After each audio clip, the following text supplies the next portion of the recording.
મંડેર ચૌધરી છો એમ 20 વર્ષથી થાચી ગયા છો બહુ વખરો છો નખોજેનો ભાગ આવજો હો દેરું માગશે તો નખોજેનો ભાગ આવજો હો દેરું માગશે તો એમ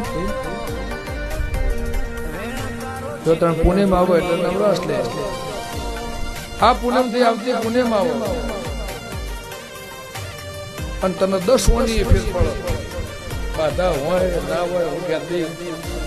પણ તમે ત્રીજી વખત પૂછવા એટલે હવે કહું છું તો ગોગો કે કરજે મેલડી કે કરજે અને કાળા કૃષ્ણની માતા એવું પૂછું મારા દીકોના પ્રભુ એવું કહે છે ચેરોએ વેચી ખુદેનું કાઢ્યું છે ને 1,000 રૂપિયા ના કાઢ્યો મારી ખોટો ઓ બાપો